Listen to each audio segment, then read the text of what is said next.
Beans 60, carrot 60, തക്കാളി 50, ഉരുളക്കിഴങ്ങ് 20, സവാള 35, ഉള്ളി 80, മത്തങ്ങ 20, ചേന 50.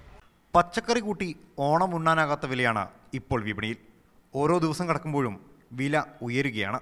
കേരള തമിഴ്നാട് അതിർത്തിയായ ഇടുക്കിയുടെ പല മേഖലയിലും അനുദിനം വിലക്കയറ്റം ദൃശ്യമാണ്.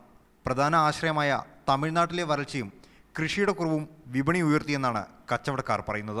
അവിടെ ഉൽപ്പാദനമില്ല. സവാളയ്ക്ക് ഇതെന്ന് പറഞ്ഞാൽ അവിടെ ഗുജറാത്തി വെള്ളം കാരണമുണ്ട് സവാള വില കൂടി പെട്ടെന്ന്.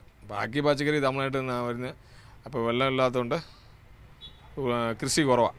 നിലവിലെ മാർക്കറ്റ് പ്രകാരം പാവയ്ക്ക 40, സവാള 35, ഉള്ളി 80, വെള്ളരി 25, ചേന 50, തക്കാളി 50, ബീൻസ് 60, ഏത്തക്ക 70, വെണ്ടയ്ക്ക 50, മുരിങ്ങ 50, ക്യാരറ്റ് 60 എന്നിങ്ങനെയാണ് വില. ഓണം വിപണിയാകുമ്പോഴേക്കും 10 മുതൽ 20 രൂപ വരെ ഉയരും എന്നാണ് കച്ചവടക്കാരുടെ കണക്കുകൂട്ടൽ. അതായത് പൊന്നും വിലയ്ക്ക് പച്ചക്കറി വാങ്ങി ഈ ഓണത്തെ വരവേൽക്കേണ്ടി വരും മലയാളികൾ. ലാൽകൃഷ്ണൻ, മാതൃഭൂമി ന്യൂസ്, ഇടുക്കി.